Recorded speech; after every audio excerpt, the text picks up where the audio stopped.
সারা দেশে বেড়েছে লোডশেডিং। আওয়ামী শাসনে ক্যাপাসিটি চার্জের নামে বিদ্যুৎ খাতে 1 লাখ কোটি টাকা লোপাট। চালু থাকবে ভারতীয় ঋণের সব প্রকল্প, বললেন অর্থ উপদেষ্টা। উন্নত পণ্য আমদানি করতে চায় দিল্লি। সীমান্ত হত্যার কড়া প্রতিবাদ জানালো বাংলাদেশ। ঢাকা করাচি ফ্লাইট চালু করতে চায় পাকিস্তান। তিতাসের এমডি নিয়োগ নিয়ে বিক্ষোভ, পেট্রোবাংলায় ভাঙচুর।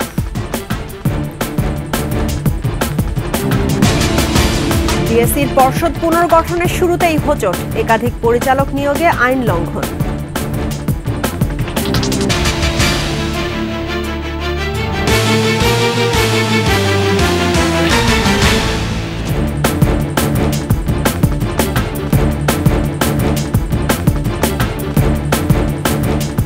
শুনছিলেন ফার্স্ট সিকিউরিটি ইসলামী ব্যাংক পিএলসি সংবাদ শিরোনাম। আমন্ত্রণ রাতের 21 সংবাদে আপনাদের সঙ্গে আছি রাহনুমা রাহি। দর্শক, 21 টেলিভিশনের সংবাদ একই সাথে সরাসরি দেখতে পাবেন আমাদের ফেসবুক পেজ www.facebook.com/2124 অনলাইনে। এছাড়া সাবস্ক্রাইব করতে পারেন www.youtube.com/21etv চ্যানেলে। সংবাদে এছাড়া আরও থাকছে তাপসের গান বাংলা চ্যানেলের আড়ালে জমজমাট রঙ্গলীলা। দেশি বিদেশি তারকা শিল্পীদেরকে ব্যবহার করা হতো মনোরঞ্জনে।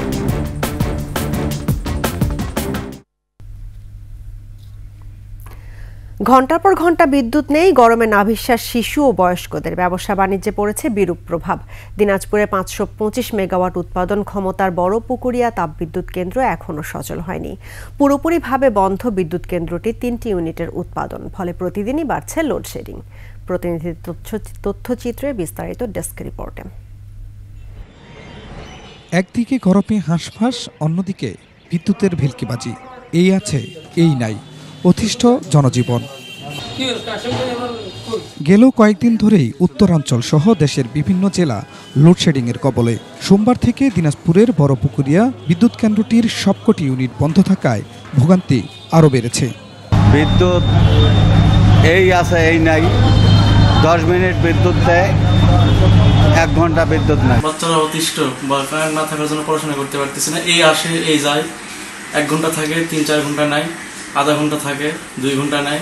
ঘন ঘন লোডশেডিং এর ফলে ব্যবসা বাণিজ্য হচ্ছে ক্ষতি। ঘন্টার পর ঘন্টা বিদ্যুৎ না থাকায় ক্ষুব্ধ ব্যবসায়ীরা।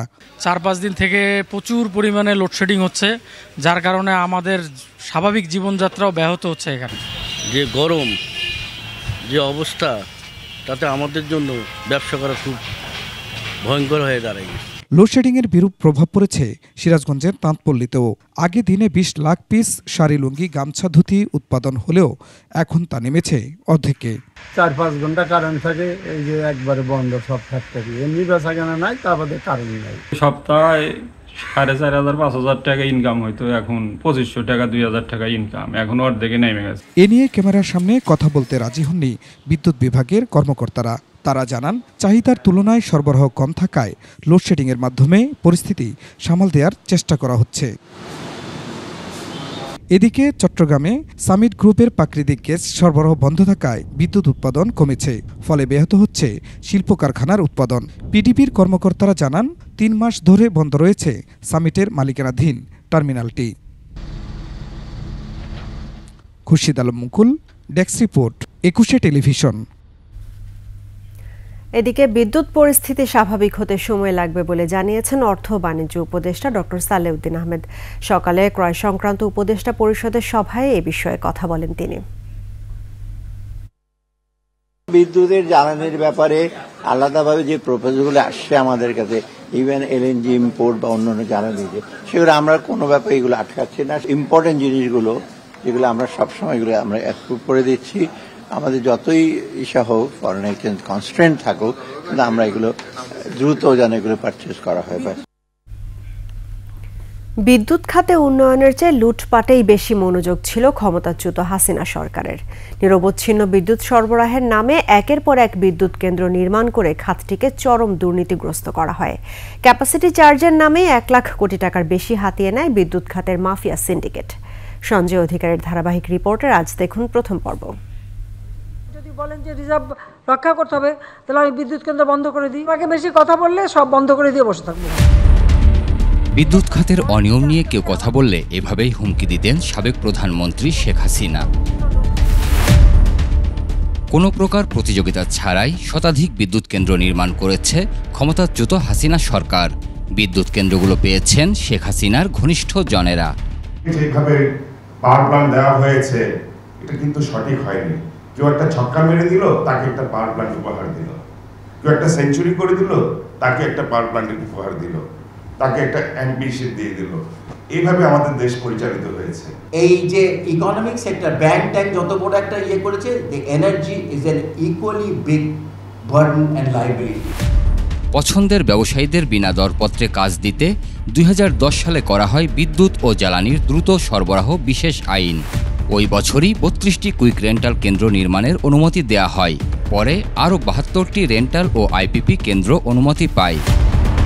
পরিবীক্ষণ ও মূল্যায়ন বিভাগের প্রতিবেদন বলছে, গত 2 অর্থ বছরে বিদ্যুৎ উন্নয়ন বোর্ডের লোকসান হয়েছে 1,16,532 কোটি টাকা। এর আগের 12 বছরে লোকসান হয় 1,05,419 কোটি টাকা। There has been political favoritism as well as corruption. এইটার বোঝা তো আমাদের সবাইকে বুঝতে হবে। এই লোকসানে বড় ভূমিকা রেখেছে ক্যাপাসিটি চার্জ ও উচ্চ মূল্যে বিদ্যুৎ কেনার চুক্তি। গত 14 বছরে রেন্টাল, কুইক রেন্টাল ও আইপিপি কেন্দ্রগুলোর ক্যাপাসিটি চার্জ হিসেবে 89,740 কোটি টাকা ব্যয় হয়েছে। এর মধ্যে সামিট গ্রুপ পেয়েছে সর্বোচ্চ 10,623 কোটি টাকা। এছাড়া Agrico international, Erda power, united group, Bangla cat, Khulna power, ওসাব গ্রুপ, মোহাম্মদী গ্রুপ এবং ডরিন গ্রুপ সহ হাসিনা ঘনিষ্ঠ ব্যবসায়ীরা হাজার হাজার কোটি টাকা পেয়েছে। পাশাপাশি ভারত থেকে বিদ্যুৎ আমদানির জন্য গত 9 বছরে 11,015 কোটি টাকা ক্যাপাসিটি চার্জ পরিশোধ করা হয়েছে। জ্বালানি বিশেষজ্ঞরা বলছেন, ক্যাপাসিটি চার্জের এই লুটেরা মডেল দিয়ে দ্রুত লুণ্ঠনের ব্যবস্থা করা হয়েছে। অলিগার্ক সৃষ্টি করে আপনার অসাধু ব্যবসার সম্প্রসারণ হয়েছে, যাতে আমরা ভোক্তারা লুণ্ঠিত হয়েছে এবং উন্নয়নটাকে অজুহাত হিসেবে সামনে আনা হয়েছে। বিদ্যুৎ খাতের লুটেরাদের শাস্তির আওতায় আনার পরামর্শ বিশেষজ্ঞদের। দ্রুত দুর্নীতি এবং লুণ্ঠন সম্প্রসারণ হয়েছে, সেটার দ্রুত বিচার করতে হবে। সঞ্জয় অধিকারী, 21 টেলিভিশন, ঢাকা। ভারতের লাইন অফ ক্রেডিট বা এলওসির আওতাধীন প্রকল্পগুলো গুরুত্বপূর্ণ হওয়ায় তা বন্ধ হবে না বলে জানিয়েছেন অর্থ উপদেষ্টা ডক্টর সালেউদ্দিন আহমেদ। উভয় দেশের স্বার্থ বিবেচনায় নিয়েই প্রকল্পগুলো নেওয়া হয়েছে বলে জানান তিনি।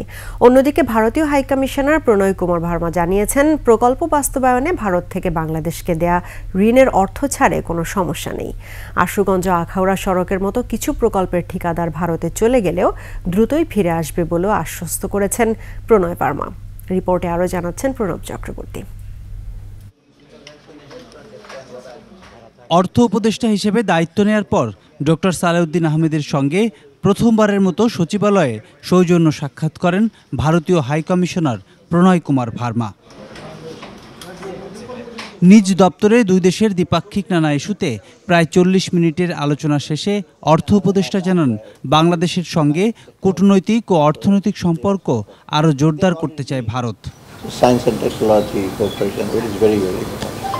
So overall that is thing, and we have assured them Bangladesh is a very good place for investment, for economic cooperation, and they have taken note and they will continue. পরে সাংবাদিকদের হাইকমিশনার প্রণয় ভার্মা জানান, আগের মতোই চলমান থাকবে ভারতের সঙ্গে বাংলাদেশের সব প্রকল্প। আশুগঞ্জ ও আখাউড়া সড়কের মতো কিছু প্রকল্পের ঠিকাদার ভারতে চলে গেলেও দ্রুতই ফিরে আসবে এবং কাজ শুরু হবে বলেও আশ্বস্ত করেন তিনি। No, they are not stopped. The projects are going on, and I think they are basically, as I said, they are very big projects and located at different sites. So the contractors will be coming back to start. বলেন, প্রকল্প বাস্তবায়নে ভারত থেকে বাংলাদেশের ঋণের অর্থ ছাড়েও কোনো সমস্যা নেই। এখন পর্যন্ত 3টি লাইন অফ ক্রেডিট বা এলওসির মাধ্যমে বিভিন্ন প্রকল্পে মোট $7 বিলিয়ন ঋণ দিচ্ছে Bharat. The progress that we have made in some of the projects and our approach moving forward, and we are very closely engaging with the government, and my meeting with the advisor is a proof of that. তবে Bharat Bangladesh visa বিষয়ে কোনো আলোচনা হয়নি বলে জানান তারা। This is not a visa. Pranab Chakraborty, 21 television, Dhaka. সীমান্ত হত্যার কড়া ভাষায় প্রতিবাদ করেছে বাংলাদেশ, যদিও এ বিষয়ে এখনও ভারতের কোনো বক্তব্য পাওয়া যায়নি। বিকেলে পররাষ্ট্র মন্ত্রণালয়ে সাংবাদিকদের প্রশ্নের উত্তরে এই কথা জানান পররাষ্ট্র উপদেষ্টা মোহাম্মদ তৌহিদ হোসেন। এর আগে পররাষ্ট্র উপদেষ্টার সঙ্গে দেখা করে ঢাকা করাচি বিমানের ফ্লাইট চালু করার বিষয়ে আগ্রহের কথা জানান পাকিস্তানের রাষ্ট্রদূত। বিস্তারিত জানাচ্ছেন নাহিদ সিরাজি নিম্মি। মঙ্গলবার নবনিযুক্ত পররাষ্ট্র সচিব জসিম উদ্দিনের সঙ্গে বৈঠক করেন ঢাকায় নিযুক্ত ভারতীয় হাইকমিশনার প্রণয় ভার্মা। বৈঠক শেষে বাংলাদেশের সাথে দ্বিপাক্ষিক সম্পর্ক এগিয়ে নেওয়ার কথা জানান ভারতীয় হাইকমিশনার।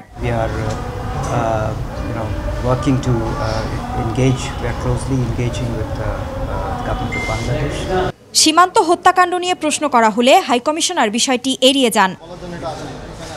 পরে পররাষ্ট্র উপদেষ্টা তৌহিদ হোসেনের কাছে একই প্রশ্ন করা হলে তিনি জানান ভারতের কাছে কড়া ভাষায় অভিযোগ করা হয়েছে। আমরা প্রতিবাদের ভাষা অনেক শক্ত করেছি, আপনারা খেয়াল করেছেন কিনা আমি জানি না। আমাদের এটুকুই এই মুহূর্তে করার আছে, এটুকুই আসলে। আমরা তো এটা নিয়ে যুদ্ধ বাঁধাবো না, তাই না? এটা তো আপনাদেরকে বুঝতে হবে। আমরা আশা করবো যে ভারতের ব্যাপারে এটা যে অত্যন্ত সেন্সিটিভ একটি ইস্যু, সেটা কিন্তু আমরা প্রতি মুহূর্তে বলছি, এবং সেটা আমরা আশা করবো যে তারা এটা কগনিজেন্সে নেবে।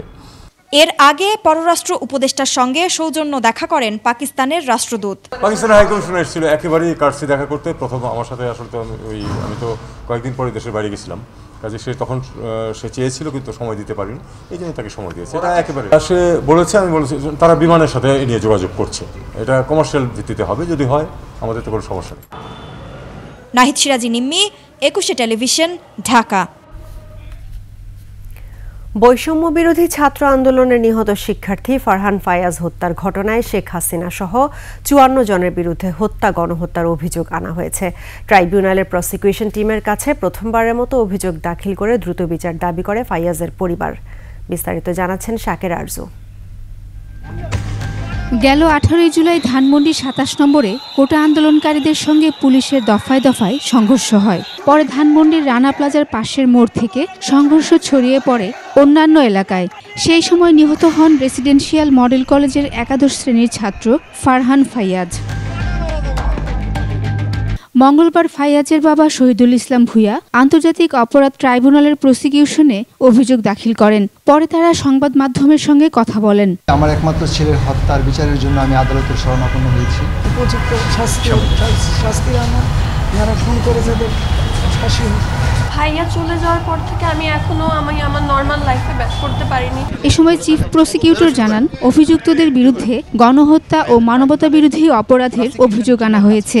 সরকারের নির্দেশে মন্ত্রিপরিষদের সিদ্ধান্ত ক্রমে বাংলাদেশের পুলিশ বাহিনী, তাদের সহযোগী বাহিনী হিসেবে ছাত্রলীগ, যুবলীগের সন্ত্রাসীরা, তারা এই ঘটনাগুলো ঘটিয়েছে। তাজুল ইসলাম জানান ট্রাইব্যুনালে আন্দোলনে হতাহতদের স্বজনদের অভিযোগ করার পাশাপাশি তথ্য গ্রহণের জন্য একটি ডেস্ক খোলা হয়েছে। এই প্রসিকিউশন টিমের কাছে, এই ডেস্কের কাছে আপনারা আপনাদের যে ব্যক্তিগত যে সমস্ত ঘটনাবলী যা ঘটেছে আপনাদের উপরে, এগুলো আমাদের কাছে এসে জানাতে পারেন। সব কিছুকে আমরা কম্পাইল করে মামলার উপযোগী করে ট্রাইব্যুনাল যেদিন বসবেন তখন আমরা এটা বিচারের জন্য উপস্থাপন করব। ট্রাইব্যুনালের চিফ প্রসিকিউটর হিসেবে তাজুল ইসলাম নিয়োগ ঠিক হয়নি উল্লেখ করে বিদেশি সাংবাদিক ডেভিড বার্গম্যানের বক্তব্যের বিষয়ে জানতে চাইলে তিনি বলেন, ন্যায় বিচার হচ্ছে কিনা সেটি দেখার বিষয়। ন্যায় বিচার নিশ্চিত করার ক্ষেত্রে ভূমিকা পালন করছি কিনা সেটাই এখানে বিবেচ্য হওয়া উচিত। শাকের আরজু, 21 টেলিভিশন, ঢাকা।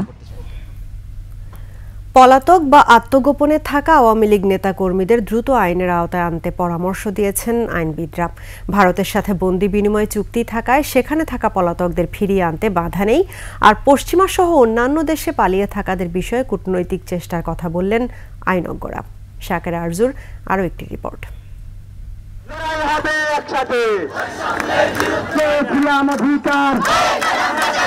তীব্র আন্দোলনের মুখে 5ই আগস্ট পতন ঘটে আওয়ামী লীগ সরকারের।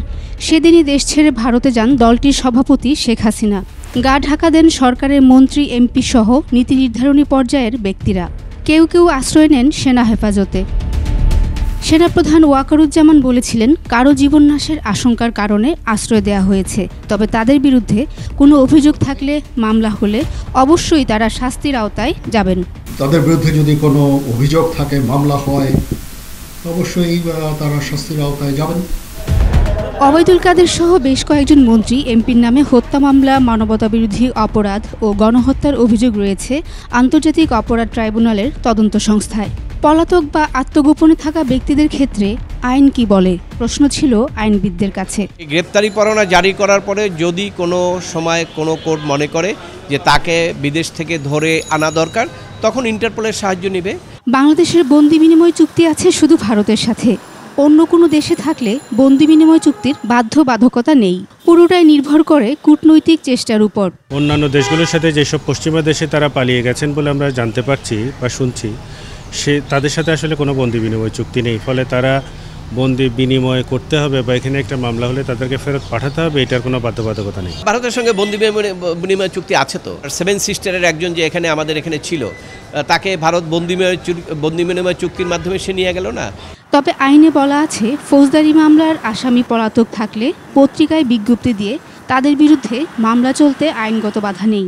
ইচ্ছাকৃতভাবে পালিয়ে থাকেন ফৌজদারি অপরাধ করার পরেও তাকে তার জন্য আসলে অনির্দিষ্টকালের জন্য অপেক্ষা করে বসে থাকতে হবে, আইনের ব্যাপারটা সেরকম না, তাদের অনুপস্থিতিতেই বিচার হবে। এদিকে ট্রাইব্যুনাল আইনে পলাতক বা আত্মগোপনে থাকা আসামির ক্ষেত্রে রয়েছে সুস্পষ্ট নীতিমালা। অ্যারেস্ট ওয়ারেন্ট জারি হওয়ার পরে তাদেরকে পলাতক বলা হবে, তারপরে তাদেরকে খোঁজার জন্য কনসার্ন পুলিশ, কনসার্ন আইন শৃঙ্খলা বাহিনীকে একটা আদেশ দেওয়া হবে ট্রাইব্যুনাল থেকে। খুঁজে যদি না পাওয়া যায়, ওনারা ট্রাইব্যুনালে একটা রিপোর্ট জমা দিবেন। একটি আদেশ জারি করা হবে যেখানে বাংলাদেশের বহুল প্রচলিত দুটি পত্রিকায় তাদেরকে হাজির হওয়ার জন্য একটি বিজ্ঞপ্তি জারি করা হয়। পত্রিকা প্রকাশিত হওয়ার পরেও ট্রাইব্যুনালে হাজির না করা হয়, তখন ট্রাইব্যুনাল তাদেরকে আনুষ্ঠানিকভাবে আদেশ দিয়ে পলাতক ঘোষণা করবেন এবং তাদের পক্ষে একজন আইনজীবী নিয়োগ করবেন রাষ্ট্রের খরচে। সেই আইনজীবী তার অনুপস্থিতিতে ট্রাইব্যুনালে তার বিচার কার্যে অংশগ্রহণ করবে। এছাড়াও দুদকের আবেদনে সাবেক 18 মন্ত্রী, প্রতিমন্ত্রী ও 8 সংসদ সদস্যর দেশ ত্যাগে নিষেধাজ্ঞা দিয়েছেন আদালত। বাতিল করা হয়েছে মন্ত্রী এমপিদের লাল পাসপোর্ট। শাকেরা আরজু, 21 টেলিভিশন, ঢাকা। তিতাসের নতুন এমডিকে আওয়ামী লীগের সুবিধাভোগী হিসেবে আখ্যা দিয়ে তার নিয়োগকে নিয়ম বহির্ভূত বলে দাবি তিতাসের কর্মকর্তা কর্মচারীদের। প্রতিবাদে ভাঙচুর এবং মারামারির ঘটনা ঘটেছে পেট্রোবাংলায়। এই ঘটনায় আহত হয়েছেন বেশ কয়েকজন। বিস্তারিত জানাচ্ছেন মাহিলা ইসলাম। তিতাসের আগের এমডির চুক্তিভিত্তিক নিয়োগ বাতিল করে নতুন এমডি নিয়োগ দিয়েছে সরকার। তবে নতুন এমডি শাহনেওয়াজ পারভেজকে আওয়ামীপন্থী আখ্যা দিয়ে এই নিয়োগের বিরুদ্ধে প্রতিবাদ জানিয়েছেন কর্মকর্তা কর্মচারীরা। এর ধারাবাহিকতায় সকালে তিতাসের কর্মকর্তা কর্মচারীরা দাবি জানাতে যায় পেট্রোবাংলা অফিসে। এ সময় তিতাস ও পেট্রোবাংলা কর্মীদের মধ্যে মারামারি ও ভাঙচুরের ঘটনা ঘটে। তিতাস কর্তৃপক্ষের দাবি, আওয়ামীপন্থী এমডির বিরুদ্ধে প্রতিবাদ জানাতে গেলে হামলা চালানো হয়। আমরা সবই নিয়ে তাকে অনুরোধ করতে গেছি, কিন্তু ওনারা এত স্ট্রং যে ওখানে আমাদের যাবো কোথায়, যেহেতু তারা তো সে নিয়োগ দিয়েছে, তার কাছে আমরা এটা অনুরোধ করতে গেছি। কিন্তু ওখানে কিছু মানে এখনো যারা আছে তারা এখনো ওখানে কিছু চেঞ্জ হয়নি, কিন্তু এখনো অ্যাজ ইট ইজ আছে। তারাই আমাদেরকে এই আওয়ামী সন্ত্রাসী লোকজন আমাদেরকে তারা লাঠিসোঁটা নিয়ে আমাদেরকে আক্রমণ করছে। পেট্রোবাংলার চেয়ারম্যান বলছেন, দুর্নীতিবাজদের কোনো ঠাঁই নেই। তিতাসের মূল টার্গেটটাই হচ্ছে যে তাদের মাঝখান থেকে কোনো দুর্নীতিবাজকে তারা এমডি করতে চায়, যেটা সরকারের এই মুহূর্তে দুর্নীতির বিরুদ্ধে জিরো টলারেন্স, আমাদের ছাত্রদের জীবন দেওয়া, বৈষম্যহীন সমাজ প্রতিষ্ঠা করা, দুর্নীতিমুক্ত সমাজ প্রতিষ্ঠার জন্য কোনোভাবে পেট্রোবাংলা কোনো দুর্নীতিবাজকে তিতাসের এমডি করবে না। হামলার ঘটনায় ব্যবস্থা নেয়ার কথাও জানান তিনি। মাহিলা ইসলাম, 21 টেলিভিশন, ঢাকা। ডিএসসির পরিচালনা পর্ষদ পুনর্গঠন করতে গিয়ে শুরুতেই হোঁচট খেল নিয়ন্ত্রক সংস্থা বিএসইসি। নিয়োগ প্রক্রিয়া নিয়ে ডিএসসি ব্রোকার্স অ্যাসোসিয়েশন ডিবি এর আপত্তির পাশাপাশি একাধিক পরিচালকের ক্ষেত্রে আইনের ব্যত্যয় দেখছেন বাজার বিশ্লেষকরাও। দেশের প্রধান এই পুঁজিবাজারের পর্ষদ নিয়ে সৃষ্ট বিপত্তির সমাধান দ্রুতই প্রয়োজন বলেও মত তাদের। মেহেদি হাসানের রিপোর্ট। অন্তর্বর্তী সরকার দায়িত্ব নেয়ার পর আর সব জায়গার মতো ঢাকা স্টক এক্সচেঞ্জ ডিএসসির পরিচালনা পর্ষদেও আসে পরিবর্তন। পদত্যাগ করেন চেয়ারম্যান সহ 7 স্বতন্ত্র পরিচালক। এরপর 1 সেপ্টেম্বর ডিএসির জন্য নতুন 7 স্বতন্ত্র পরিচালকের নাম ঘোষণা করে পুঁজিবাজার নিয়ন্ত্রক সংস্থা বিএসইসি। নিয়োগ নিয়ে আপত্তি না থাকলেও নিয়োগ প্রক্রিয়া নিয়ে শুরুতেই আপত্তি তুলে ডিবিএ। আইনও যেটা বলা আছে যে আপনার ঢাকা স্টক এক্সচেঞ্জ থেকে রিকমেন্ডেশন যাবে, নাম যাবে, সেখান থেকে the SEC will have the final say. কিন্তু যে প্রক্রিয়া স্টক এক্সচেঞ্জকে পাশ কাটিয়ে নিয়োগ দেওয়া হলো, সেটাতে আমরা গত 2 টার্মের কমিশনের থেকে এই কমিশনের পার্থক্য করতে পারছি না। এদিকে বাজার বিশ্লেষকরা বলছেন, নবনিযুক্ত পরিচালকদের মধ্যে অন্তত 3 জনের নিয়োগে আইনের ব্যত্যয় ঘটেছে। কোনো অংশীজনের কোনো অ্যাক্টিভিটিসের মধ্যে যদি কেউ বিগত 3 বছরে ইনভলভ থেকে থাকে, ধরেন ব্রোকারেজ হাউস বলেন অথবা কোনো ফাইন্যান্সিয়াল ইনস্টিটিউশনের যেটা আর কি মার্কেটের ইন্টারমিডিয়েটের মধ্যে পড়ে, সেটাতে যদি উনি দায়িত্বে থাকেন তাহলে 3 বছরের মধ্যে উনি এটাতে আসলে জয়েন করতে পারেন না। তো এরকম 3 জন ব্যক্তির ব্যাপারে আর কি পত্রপত্রিকায় এসছে। এখন পরিচালনা পর্ষদ পুনর্গঠনই একমাত্র সমাধান দেখছেন তারা। আপনি যদি স্টক এক্সচেঞ্জকে ইন্ডিপেন্ডেন্টলি ফাংশন করতে না দেন অ্যাজ দ্য প্রাইমারি রেগুলেটর, এই মার্কেটে আস্থা ফিরিয়ে আনা অসম্ভব। এটা যেহেতু একটা স্পর্শকাতর জায়গা, এখানে যে কোনো কিছু যেহেতু মার্কেটকে রেসপন্স করায়, তাহলে আস্থা তৈরিতে কিন্তু এই ধরনের একটা স্টেপ নেওয়াটা খুব জরুরি ছিল। বিতর্কের মাথায় সদ্য নিয়োগ পাওয়া পরিচালক একে মাজিদুর রহমান এরই মধ্যে দায়িত্ব নিতে অপারগতা জানিয়েছেন। মেহেদি হাসান, 21 টেলিভিশন, ঢাকা।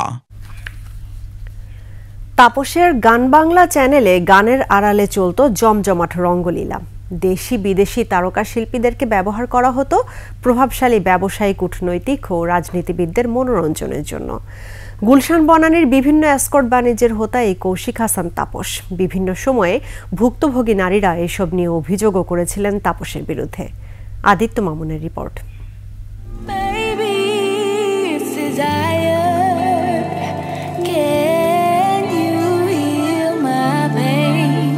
দেশের একমাত্র বিশেষায়িত সঙ্গীত চ্যানেল গান বাংলা দেশি বিদেশি সঙ্গীত সংযোজন আর শিল্পীদের সম্মিলন ঘটিয়ে রীতিমতো স্বঘোষিত সম্রাট চ্যানেলটির বর্তমান সিইও ও ব্যবস্থাপনা পরিচালক কৌশিক হাসান তাপস।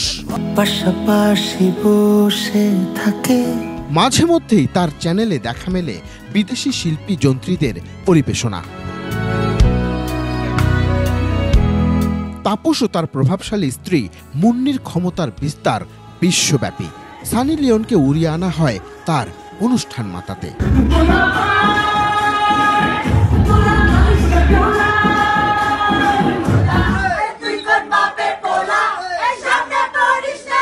অভিযোগ আছে, গান আড্ডা অনুষ্ঠানের আড়ালে সঙ্গীতের এই চ্যানেলটিতে রমরমা আসর বসে মদ আর স্কর্টের। এ নিয়ে বেশ কয়েক বছর আগেই তাপসের ঘনিষ্ঠজন মডেল পিয়াসা স্বীকারোক্তি দিয়েছেন গোয়েন্দা পুলিশের কাছেও।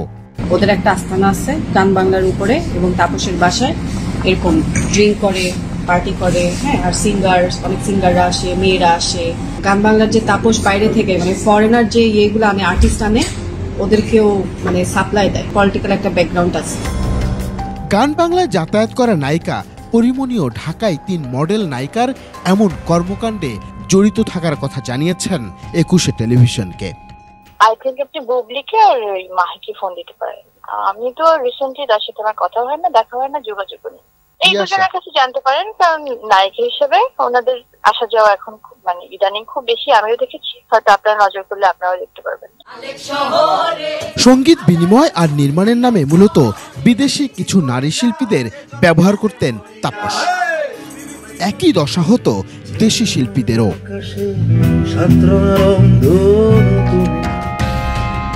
নিজের বিলাসী জীবনযাপন, ক্ষমতা আর প্রভাব বৃদ্ধি করতে তাপস মুন্নি দম্পতি টার্গেট করতেন ব্যবসায়ী, রাজনীতিবিদদের।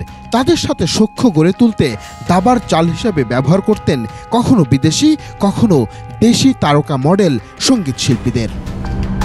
তাপসের বিরুদ্ধে বিবাহ বহির্ভূত সম্পর্ক নিয়ে তার স্ত্রী সম্প্রতি ঢাকায় সিনেমার 2 নায়িকার সাথে প্রেমের অভিযোগ করে সামাজিক মাধ্যমে জানানো দিয়েছিলেন। ফাঁস করেছিলেন তাপসের কর্মকাণ্ডের ফিরিস্তিও। আমি ভিডিও লাইভ করতে বলছি তাপসকে, দাও সেটা আমি জানি বুঝলি আছে বাথরুম থেকে বেরোতে বল। তার জন্য লুকায় ছিল, সে বাথরুম থেকে বের হয়েছে। আমি ভিডিও লাগে, তখনই আমি ফেসবুকে স্ট্যাটাস দিচ্ছি রাতেবেলায়। ওর ইন্টেনশনই হচ্ছে ও যখন সাকিব যখন তোমার সাথে ক্লোজ হওয়া শুরু করলো তখন মাথাটা খারাপ হয়ে গেল। আমি তখন বুঝলাম ও সাকিবের প্রতি রিভেঞ্জ আর তোমার প্রতি, আর সেটা সেই টার্গেটটা করছে তাপস। গান বাংলা চ্যানেল দখল করেই তাপস সেখানে গড়ে তোলেন এই অপরাধের সাম্রাজ্য। আদিত্য মামুন, একুশে টেলিভিশন, ঢাকা। রাতের সংবাদে সময় হলো একটা বিরতির। যখন ফিরবো তখন অন্যান্য খবরের সঙ্গে আরও থাকবে। আধিপত্য বিস্তার নিয়ে দ্বন্দ্ব, বগুড়ায় 2 ঘন্টা ব্যবধানে স্বেচ্ছাসেবক দলের নেতা সহ 2 জন খুন। 32,000-এরও বেশি মণ্ডপে হবে দুর্গাপূজা, থাকবে নিশ্ছিদ্র নিরাপত্তা।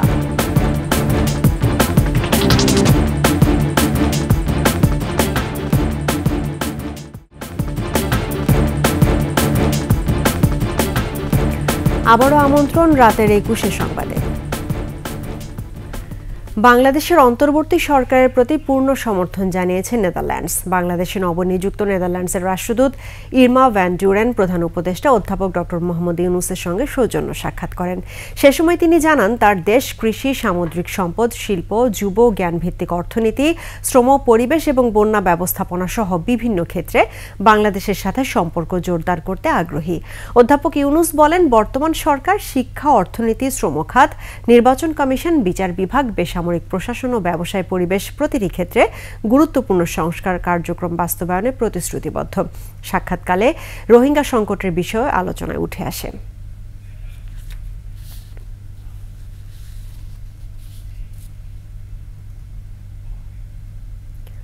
আধিপত্য বিস্তার নিয়ে বগুড়ায় স্বেচ্ছাসেবক দলের নেতা সহ 2 জন নিহত হয়েছে। সোমবার রাতে মাত্র 2 ঘন্টার ব্যবধানে এই হত্যাকাণ্ড ঘটে।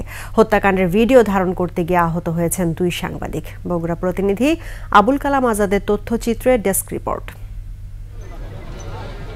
সোমবার রাত 9টার দিকে বগুড়া রংপুর মহাসড়কের গোকুল বন্দর এলাকায় আড্ডা দিচ্ছিলেন সদর উপজেলা স্বেচ্ছাসেবক দলের আহ্বায়ক মিজানুর রহমান। সে সময় গোকুল ইউনিয়ন যুবদলের বহিষ্কৃত আহ্বায়ক বিপুলের নেতৃত্বে 20-25 জনের সশস্ত্র দল মিজানকে উপর্যুপরি কুপিয়ে সটকে পড়ে হাসপাতালে নেয়ার পথে মারা যান মিজান। মিজানের মৃত্যুর ঘটনায় হাসপাতালের সামনে ভিড় করেন নেতাকর্মীরা। সে সময় ঘটনাস্থলে আটক বিপুলের সহযোগী সালমান হোসেনকে আহত অবস্থায় হাসপাতালে নিয়ে আসে পুলিশ। বিক্ষুব্ধ নেতাকর্মীরা সেখানেই তাকে পিটিয়ে হত্যা করে। এ ঘটনার ভিডিও ধারণ করতে গিয়ে একটি বেসরকারি টেলিভিশনের সিনিয়র রিপোর্টার ও ব্যুরো প্রধান মেহেরুল সুজন সহ 5 সাংবাদিক আহত হন। এর আগে বিপুলেরা ধরা মারছিল, মারা পর থেকে ঠিকভাবে হাঁটতেও পারে না। কিন্তু আজকে মনে করেন আমি বাইরে সব খুঁজতেছি, দেখি যে আমাদের অফিসের দক্ষিণ পাশে দেখি পড়ে আছে। নিহত মিজানের সাথে গোকুল ইউনিয়ন যুবদলের সদ্য বহিষ্কৃত আহ্বায়ক বিপুলের দীর্ঘদিন ধরে বিরোধ চলছিল। আওয়ামী লীগের ভোট করছে, বিভিন্ন অভিযোগ আমাদের কাছে ছিল। এই কারণে আমরা ওকে দল থেকে দলের শৃঙ্খলা ভঙ্গ করার কারণে তাকে বহিষ্কার করা হচ্ছে। এখানে মিজানের কোনো অভিযোগ বা কারো কথা শুনে এখানে বহিষ্কার করা হয়নি। প্রশাসনের কাছে এই কুলাঙ্গারদের দৃষ্টান্তমূলক শাস্তি চাই এবং সর্বোচ্চ শাস্তি চাই। পুলিশ জানায় 2টি হত্যাকাণ্ডের ঘটনা খতিয়ে দেখা হচ্ছে। ঘটনা একেবারে প্রাথমিক পর্যায়ে আছে। কারা করছে, কিভাবে করছে আমরা বিস্তারিত জেনে যারা দুষ্কৃতকারী সবাইকে গ্রেপ্তার করা হবে, আইনের আওতায় আনা হবে। শেখ হাসিনা সরকারের পতনের পর গত 1 মাসে দলীয় শৃঙ্খলা ভঙ্গের অভিযোগে বিএনপি ও সহযোগী সংগঠনের অন্তত 10 জনকে বহিষ্কার করেছে জেলা BNP. Samar Islam, desk report, 21 television. Sheikh Hasina সরকারের অর্থ পাচার আর লুটপাটের কারণে দেশে এই বিদ্যুৎ সংকট হচ্ছে বলে অভিযোগ করেছে বিএনপি। একই সাথে দেশকে গণতান্ত্রিক ধারায় ফিরিয়ে আনতে অন্তর্বর্তী সরকারের আহ্বানও জানিয়েছে দলটি। বিস্তারিত ওমর ফাহিমের রিপোর্টে। গুলশানে বিএনপি চেয়ারপারসনের কার্যালয়ে গণ অধিকার পরিষদ ও ছাত্র অধিকার সংরক্ষণ পরিষদের সাথে বিএনপি লিয়াজো কমিটির বৈঠক। বৈঠক শেষে বিএনপি নেতা আমির খসরু মাহমুদ চৌধুরী বলেন, প্রস্তাবিত 31 দফা নিয়ে কিভাবে জনমত গঠন করা যায় তা নিয়ে আলোচনা হয়েছে। আগামী দিনে একটি স্বৈরাচারী প্রথা থেকে গণতান্ত্রিক পথে দেশ ফিরে আসে এবং গণতান্ত্রিক আন্দোলন, গণতন্ত্রের মাধ্যমে দেশে যে নির্বাচন হবে দেশের জনগণ সিদ্ধান্ত দেবে। ছাত্রদের মধ্যে যারা অসহিষ্ণুতা তৈরির চেষ্টা করছে তাদের চিহ্নিত করে বিচারের আওতায় আনায় গুরুত্ব দেন গণ অধিকার পরিষদ ও ছাত্র অধিকার সংরক্ষণ পরিষদের নেতারা। এই সমস্ত ঘটনায় যারা জড়িত হচ্ছে তাদেরকে চিহ্নিত করতে আইন শৃঙ্খলা বাহিনী সহ সরকারকে সহযোগিতা করা। তারেক রহমানের প্রস্তাবিত জাতীয় সরকার বাস্তবায়নে কাজ করার কথাও জানান তারা। হাসিনা পরবর্তী নতুন বাংলাদেশ বিনির্মাণে জাতীয় সরকার করব সবাইকে নিয়ে। তো ওই ঘোষণাটা তো আমাদের সকলের এখন পর্যন্ত আছে। সামনের পরিবেশ পরিস্থিতি অনুযায়ী বাকি সিদ্ধান্ত হবে। ওমর ফাহিম, 21 টেলিভিশন, ঢাকা। বিগত 16 বছরে দেশের আইন ও সংবিধান আমাদের মানবাধিকার রক্ষা করতে পারে নাই বলে মন্তব্য করেছেন ডাক টেলিযোগাযোগ ও তথ্য উপদেষ্টা নাহিদ ইসলাম। তাই এখন সব ক্ষেত্রে প্রয়োজন সংস্কার। বৈষম্য বিরোধী ছাত্র আন্দোলনের সময় রাজধানীর উত্তরায় গুলিতে নিহত নর্দার্ন বিশ্ববিদ্যালয়ের শিক্ষার্থী আসিফ হাসান স্মরণে আয়োজিত এক অনুষ্ঠানে তিনি এসব কথা বলেন। এ সময় শুধুমাত্র ব্যক্তি নয়, ব্যবস্থার পরিবর্তন সবচেয়ে বেশি জরুরি বলে মন্তব্য করেছেন এই উপদেষ্টা। দীপু শিকদার জানাচ্ছেন বিস্তারিত। কোটা আন্দোলন ঘিরে 18 জুলাই পুলিশের গুলিতে নিহত হন নর্দার্ন বিশ্ববিদ্যালয়ের ছাত্র আসিফ হাসান। ছেলেকে হারিয়ে নির্বাক এই বাবা বুক ভরা আশা নিয়ে একদিন এই বিশ্ববিদ্যালয়ে ভর্তি করেছিলেন। তার স্মরণেই অনুষ্ঠানে অংশ নিয়ে কেঁদেই চলেছেন প্রতিটি মুহূর্ত। অনুষ্ঠানে অংশ নিয়ে বৈষম্য বিরোধী ছাত্র আন্দোলনের সমন্বয়করা নিজ হাতে আইন না তুলে নেয়ার আহ্বান জানান। জনগণ তার নাগরিক সম্মানটা কেমন হতে পারে সেটা থেকে জনগণ ভুলে গেছে। জনগণ অনেক দূরে চলে গেছে তার গণতান্ত্রিক চর্চা থেকে। গণতান্ত্রিক চর্চা ফিরিয়ে আনতে হবে। আপনারা কেউ আইন হাতে তুলে নেবেন না, আপনারা আইনকে সহযোগিতা করবেন, আপনারা পুলিশকে সহযোগিতা করবেন, কারণ আমরা আইন বাস্তবায়নের অথরিটি না। তথ্য উপদেষ্টা নাহিদ ইসলাম বলেন, পদ্মা সেতু মেট্রো রেলকে প্রতীকী হিসেবে ব্যবহার করে উন্নয়নকে কলুষিত করেছে আওয়ামী লীগ সরকার। মেট্রো রেল, পদ্মা সেতু কয়েকটি উন্নয়নকে একটা প্রতীক হিসেবে, উন্নয়নের প্রতীক হিসেবে দাঁড় করিয়ে রেখেছে, কিন্তু বিভিন্ন খাতে চলেছে দুর্নীতি। ব্যক্তি বদল নয়, বরং পুরো ব্যবস্থার পরিবর্তন আনতে হবে বলে মন্তব্য করেন এই উপদেষ্টা। আজকে এরকম প্রত্যেকটা সেক্টরে কিন্তু এই একইভাবে পুরো ইনস্টিটিউশন করাপ্টেড হয়ে গেছে। ফলে সামগ্রিক প্রতিষ্ঠানকে যদি আমরা রিফর্ম করতে না পারি, সংস্কার করতে না পারি, তাহলে কিন্তু আমরা সেই আগের যেই আমরা বলতেছি যে একটা নতুন বাংলাদেশ, এই নতুন বাংলাদেশ আমরা গঠন করতে পারবো না। পরে শহীদ আসিফ চত্বরের উদ্বোধন করা হয়। দীপু শিকদার, 21 টেলিভিশন, ঢাকা। আসন্ন দুর্গাপূজায় সর্বোচ্চ নিরাপত্তা নিশ্চিত করা হবে বলে জানিয়েছেন স্বরাষ্ট্র উপদেষ্টা জাহাঙ্গীর আলম চৌধুরী। জানান, এবছর দেশে পূজা হবে আনুমানিক 32,666টি। কোনো দুষ্কৃতিকারী পূজায় বাধা সৃষ্টি করলে কঠোর ব্যবস্থার হুঁশিয়ারি দেন ধর্ম উপদেষ্টা। সীমান্তে হত্যা ভবিষ্যতে যেন না হয় সে বিষয়ে ব্যবস্থা নেওয়া হচ্ছে বলেও জানান স্বরাষ্ট্র উপদেষ্টা। প্রণব চক্রবর্তীর রিপোর্ট। দুর্গাপূজার সার্বিক প্রস্তুতি নিয়ে স্বরাষ্ট্র মন্ত্রণালয়ে বৈঠকে বসে বাংলাদেশ পূজা উদযাপন কমিটির নেতা এবং আইন শৃঙ্খলা বাহিনীর সদস্যরা। পরে স্বরাষ্ট্র উপদেষ্টা সাংবাদিকদের জানান, সারা দেশে নির্বিঘ্নে পূজা উদযাপনে থাকবে সর্বোচ্চ নিরাপত্তা। টোটাল পূজা মণ্ডপ হবে 32,666টা। আমাদের নিরাপত্তাটা শুরু হবে নির্মাণ যেসব শুরু হয়ে যায় সেই সময় থেকে। পূজা মণ্ডপে আগত শিশু, নারী দর্শনার্থীদের নিরাপত্তা নিশ্চিতকরণ। ধর্ম উপদেষ্টা জানান, পূজা উদযাপনে এবছর থাকবে স্বেচ্ছাসেবী।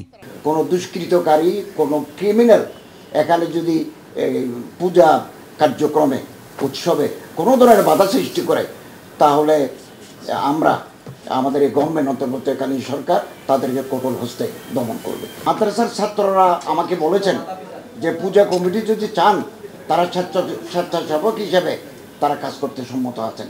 এ সময় বিগত সময়ে যে সকল ঘটনা তার সুষ্ঠু বিচার দাবি করেন পূজা উদযাপন পরিষদের নেতারা। অতীতে যত ঘটনা ঘটেছে আমরা বারবার বলেছি, কোনো ঘটনার বিচার গত 53 বছরে আমরা পাইনি। বর্ডারে হত্যা বন্ধে পদক্ষেপ নেওয়া হয়েছে বলেও জানান স্বরাষ্ট্র উপদেষ্টা। ভবিষ্যতে এই ধরনের ঘটনা যেন না ঘটে এই ব্যবস্থা নেওয়ার জন্য আমি সংশ্লিষ্ট অথরিটিকে আদেশ করেছি। প্রণব চক্রবর্তী, 21 টেলিভিশন, ঢাকা। রাতের সংবাদে সময় হলো আরও একটা বিরতির। যখন ফিরব তখন অন্যান্য খবরের সঙ্গে আরও থাকবে। মণিপুরের 3 জেলায় কারফিউ, ইন্টারনেট সেবা বন্ধ।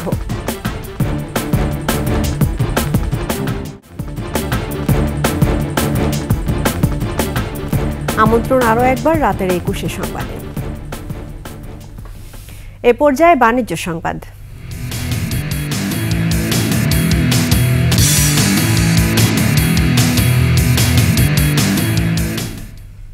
ভার্চুয়াল প্ল্যাটফর্মে সোশ্যাল ইসলামী ব্যাংকের নতুন পরিচালনা পর্ষদের সাথে বিভাগীয় প্রধান, জোনাল প্রধান, শাখা ব্যবস্থাপক ও উপশাখা ইনচার্জদের মতবিনিময় সভা হয়েছে।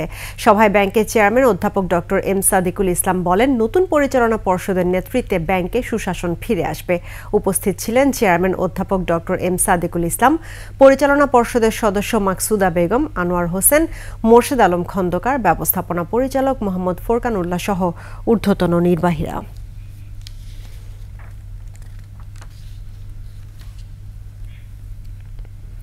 রাজধানীর বিভিন্ন এলাকার পানির পাম্পে সবার জন্য নিরাপদ পানি নামে ক্যাম্পেইন করে diploma instant full cream milk powder এবং ড্রিঙ্কওয়েল। ক্যাম্পেইনটির উদ্দেশ্য হচ্ছে ঢাকাসহ বন্যা দুর্গত যেসব এলাকায় নিরাপদ পানির উৎস দূষিত হয়ে পড়েছে সেসব এলাকায় বিনামূল্যে 4 লাখ লিটার বিশুদ্ধ পানি বিতরণ করা। পানি সরবরাহের মাধ্যমে জনগণের সুস্বাস্থ্য বজায় রাখতে অগ্রণী ভূমিকা পালন করবে বলে আশা প্রকাশ করে প্রতিষ্ঠানটি। শুক্রবার থেকে শুরু হওয়া এই ক্যাম্পেইন চলবে আরও 10 দিন।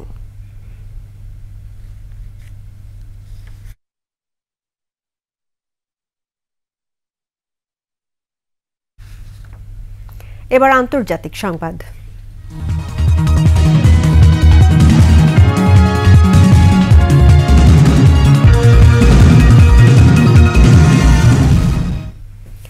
ভারতের মণিপুরে ফের তীব্র হয়ে উঠেছে জাতিগত সংঘাতে জড়িয়ে পড়ছে আইন শৃঙ্খলা রক্ষাকারী বাহিনীও। এমন পরিস্থিতিতে 3 জেলায় কারফিউ জারি করা হয়েছে। 5 দিনের জন্য ইন্টারনেট পরিষেবা বন্ধ করেছে রাজ্য সরকার। রাজধানীর ইম্ফলে গভর্নরের কার্যালয়ের সামনে বড় ধরনের সংঘর্ষের ঘটনা ঘটেছে শিক্ষার্থী ও পুলিশের মধ্যে। দুপুর 1টার দিকে মিছিল বের করে গভর্নর হাউসের কাছাকাছি পৌঁছালে সেখানে মোতায়েন থাকা পুলিশের সঙ্গে দফায় দফায় সংঘর্ষ বাধে শিক্ষার্থীদের। প্রায় 1 ঘন্টা সংঘর্ষের পর বিক্ষোভকারীদের ছত্রভঙ্গ করে দেয় পুলিশ। তার কিছুক্ষণ পরে ইন্টারনেট বন্ধে বিবৃতি দেয় মণিপুর রাজ্য সরকার। জাতিগত বৈচিত্র্যে ভরপুর মণিপুরে গত বছর মে মাস থেকে মেইতেই সম্প্রদায়ের হিন্দু এবং খ্রিস্টান ধর্মাবলম্বী কুকি-চিন জাতিগোষ্ঠীর মধ্যে সংঘাত শুরু হয়। এদিকে 7 সিস্টার্সের 60 কিলোমিটার দখল করে নিয়েছে চীন, এমন গুঞ্জন চলছে কয়েকদিন ধরে। মণিপুরের রাজভবন ও থৈবালের জেলা প্রশাসকের কার্যালয়ে হামলা চালিয়ে ভারতের পতাকা নামিয়ে 7 রঙা 7 সিস্টার্সের পতাকা উড়িয়েছে আন্দোলনকারীরা। আর এরই সঙ্গে শেষ করছি রাতের 21 সংবাদ। তবে যাবার আগে ফার্স্ট সিকিউরিটি ইসলামী ব্যাংক পিএলসি সংবাদ শিরোনামগুলো জানাবো আরও একবার। সারা দেশে বেড়েছে লোডশেডিং।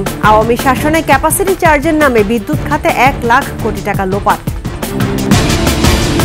চালু থাকবে ভারতীয় ঋণের সব প্রকল্প, বললেন অর্থ উপদেষ্টা। উন্নত পণ্য আমদানি করতে চায় দিল্লি।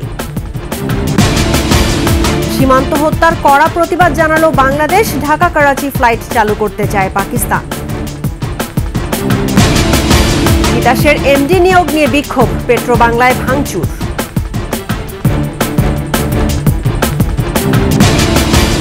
ডিএসসির পর্ষদ পুনর্গঠনের শুরুতেই হোঁচট, একাধিক পরিচালক নিয়োগে আইন লঙ্ঘন।